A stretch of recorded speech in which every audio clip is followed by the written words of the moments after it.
Radhe Radhe. Hello everyone, let's begin with a new episode. Channel को subscribe करना और episode को लाइक करना। तंश हर जगह अमायरा को ढूंढ रहा था, पर वह कहीं भी नहीं मिल रही थी। उसके चेहरे पर जब कोई भी एक्सप्रेशन नहीं थे, उसे देखा स्माइली उसे ही घूर रही थी। तंश अपने पर्सनल गार्ड्स को बुलाता है। गार्ड्स के आते ही तंश ने स्माइली के सर पर प्यार से हाथ फेरते हुए कहा, इनके साथ जाओ, डैडी थोड़ी देर में आ जाएंगे। यह सुनकर स्माइली कैप्टन के पास चली गई। तंश जाने को हुआ कि तभी स्माइली अपने हाथों को दबाते हुए होठों को दबाते हुए बोली, डैडी मम्मा कहाँ है? स्माइली को मम्मा के पास जाना है। तंश रुक गया। उसके चेहरे के एक्सप्रेशन और भी ज़्यादा खराब हो गए। कैप्टन परेशान होकर बोला, टीजे क्या हुआ, आपके साथ आए? तंश एक्सप्रेशनलेस भाव में उसके कुछ इशारा करता है। उसने स्माइली की बातों का जवाब नहीं दिया और तुरंत वहाँ से चला गया। कैप्टन थोड़ा सा परेशान हो गया। स्माइली भी उदास हो गई। कैप्टन उसे गार्ड्स को देखते हुए ऑर्डर देता है, लिटिल बेबी को सेफ प्लेस पर लेकर जाओ और हाँ, इन्हें अकेले मत छोड़ना। इतना कहते हुए चुपके से तंश के पीछे जाने लगा। वहीं दूसरी तरफ सभी आर्मी ऑफिसर्स अभी भी अंगूठी ढूंढने में लगे थे।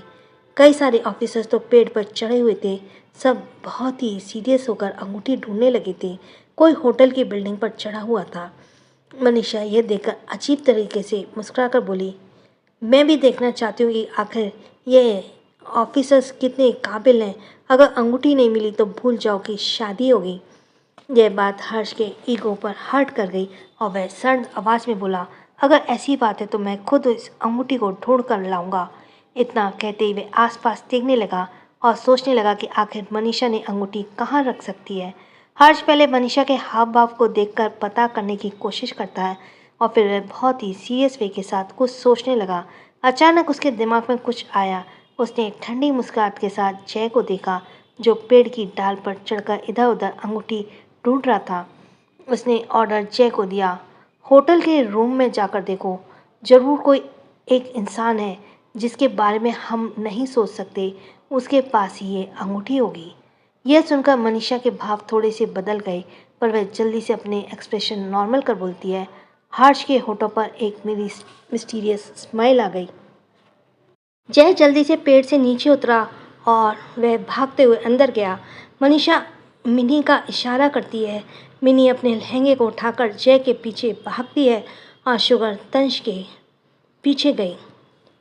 वहीं अंदर मंडप पर सजा चुका था। बड़े से ग्राउंड में खूबसूरती से 3 मंडप सजाए गए थे, जिसमें बीच वाला मंडप थोड़ा बड़ा था और उसके लाल के साथ पर्पल फूलों से भी सजाया गया था। मिसेस जिंदल बहुत ही ज़्यादा खुश लग रही थी। मिसेस रायचंद 3 मंडप देखकर हैरान होते हुए बोली, सबना जी, शादी तो सिर्फ हर्ष की है, तो ये 3 मंडप क्यों हैं? मिसेस जिंदल खुश होकर बोली, बाकी लोगों के लिए शादी सिर्फ हर्ष की है, पर यहाँ पर कुछ धमाका होने वाला है जिसके बारे में किसी को नहीं पता। पर आप चिंता मत कीजिए, मैं आपको बताऊंगी। इतना कहते ही वह धीरे से उसके कान में कुछ कहती है, जिसे सुनकर पहले मिसेस रायचंद हैरान हो जाती हैं, मगर फिर वो भी खुश हो जाती हैं। वहीं दूसरी तरफ शेखर अमायरा को लेकर एक सुनसान जगह पर आ जाता है। वहाँ पर बहुत बड़ा सा मंदिर था। वह शिव भगवान का मंदिर था, लेकिन सालों से यहाँ कोई पूजा नहीं करता था, इसलिए कोई भी खंडित माना जाता था। क्योंकि इसे खंडित माना जाता था, ऊपर से मंदिर पूरा टूट चुका था। इस मंदिर में पीछे साइड पूरा खाली सा एरिया था। यह काफ़ी चौंका देने वाली बात थी कि दूर एक झरना भी बहता था। शेखर अमायरा को मंदिर में एक कोने में ज़बरदस्ती धक्का दे देता है, मगर अमायरा खुद को संभाल कर खड़ी हो जाती है। शेखर हंसते हुए बोला, पैंथर, तुम मेरे पास को क्यों नहीं समझती? तुम्हें पता है तुम्हारे लिए मैंने क्या कुछ नहीं किया। मैंने ब्लैक ईगल को भी रास्ते से हटाने की कोशिश की, लेकिन तुमने किसी और से शादी कर ली। मैंने सोचा था कि तुम्हारे पति को भी मार दूंगा, लेकिन वह हर बार बच जाता है। कॉलेज में भी मैंने उसे मारने की कोशिश की थी, पर वह बच गया था। पर देखो, इस बार मैं तुम्हें उठा लाया हूँ। अब हम हमेशा के लिए यह शहर छोड़ देंगे। विशी भी यहाँ पर है, लेकिन वह मंदिर से बाहर ही खड़ी थी, अंदर नहीं आई थी। हमारा शेखर को घूरते हुए पूछती है, अगर तुम मुझे शहर से बाहर लेकर जाना चाहते हो तो तुम मुझे इस अजीब सी जगह पर क्यों लेकर आए हो? शेखर दांत पीसता बोला, तुम्हारे उस पागल पति के कारण, क्योंकि मुझे रास्ते में ही पता चल गया था कि इस शहर के सभी रास्ते बंद कर दिए गए हैं, इसलिए मैंने सोचा है कि नहीं, पर तुम्हें अपना बनाऊंगा और उसके बाद तुम्हें लेकर जाऊंगा। अमायरा की आंखें देखकर ऐसा लग रहा था वह किसी भी तरह शेखर को जान से मार देगी, लेकिन शेखर ने अपनी गन को वापस अमायरा के पेट की तरफ पॉइंट कर दिया। वह धीरे धीरे अमायरा की तरफ बढ़ने लगा। अमायरा को अपने कदम पीछे लेती है, वह अपने हाथ को धीरे धीरे अपने कमर पर पास लेकर जा रही थी। उसने वहां से एक खंजर निकालने की कोशिश की जो उसने छिपाया हुआ था, पर उससे पहले ही शेखर फायर कर देता है। गोली सीधा अमायरा के पेट पर लगने वाली थी, लेकिन अमायरा जल्दी से अपनी जगह से हट जाती है, इसलिए वह बच गई। शेखर हंसते हुए बोला, क्या तुम मेरी धमकी को नज़रअंदाज कर रही हो? मैं सच में तुम्हारे बच्चों को मार दूंगा। इससे अच्छा तुम मेरे साथ कॉर्पोरेट करो और मुझे करीब आने दो। आखिर उसमें क्या है जो मुझसे नहीं, जो मुझ में नहीं है? मुझे यकीन है मैं आज रात में साबित कर दूंगा कि मैं उससे ज़्यादा बेहतर हूँ। हमारा खुद को गुस्से से शांत करती है। उसने शेखर के पागल वाले हाव भाव को देखा और उसने मन में बोला, नहीं, मुझे इस सिचुएशन को अच्छे से हैंडल करना होगा। अगर मैंने गुस्सा किया या फाइट करने की कोशिश की तो इससे केवल नुकसान मुझे और बच्चों को ही होगा। मैं बच्चों को लेकर कोई रिस्क नहीं ले सकती, मुझे कोई और तरीका अपनाना होगा। इतना कहकर वह अपने होठों को दबाकर कुछ सोचने लगी। अचानक उसके दिमाग में एक आइडिया आया, मगर इसका दिल घबराहट से बढ़ गया। उसने घबराहट खुद से कहा, नहीं, अगर मिस्टर लाइफलाइन को पता चल गया तो वो मुझसे नाराज़ हो जाएंगे। मैं ऐसे कैसे कर सकती हूँ, पर आज नहीं किया तो मैं बच्चों को कैसे बचाऊंगी? यह सोचते हुए अमायरा के माथे पर एक बल पड़ गया। वह दूसरी तरफ तंश अपनी कार में बहुत ही फास्ट ड्राइव कर रहा था। उसके चेहरे पर भाव नहीं था, मगर उसकी आंखों में बहुत गुस्सा था। उसको अंदाज उसका अंदाज कोल्ड था। वही विश्वास पैसेंजर सीट पर बैठा बहुत डर रहा था, क्योंकि तंश इतनी तेज़ चला रहा था कि उसे डर लग रहा था कहीं एक्सीडेंट ना हो जाए। तंश समय समय पर अपने फ़ोन को भी चेक कर रहा था। वहीं दूसरी तरफ अमायरा की आंखें अचानक ही शांत हो गईं। वह हल्का सा मुस्कुराई और अपना एक कदम शेखर की तरफ बढ़ाते हुए उसने अपनी एक उंगली शेखर के सीने पर रखते हुए कहा, असल में मुझे लगता है कि शायद तुम मेरे हस्बैंड से काफ़ी बेहतर हो, लेकिन मुझे ऐसे लोग पसंद नहीं जो मेरे शरीर को पाना चाहें। अमायरा के कहते प्यार से बात करने से शेखर की आंखें बड़ी हो गईं, मगर वह थोड़ा थोड़ा खुश लग रहा था।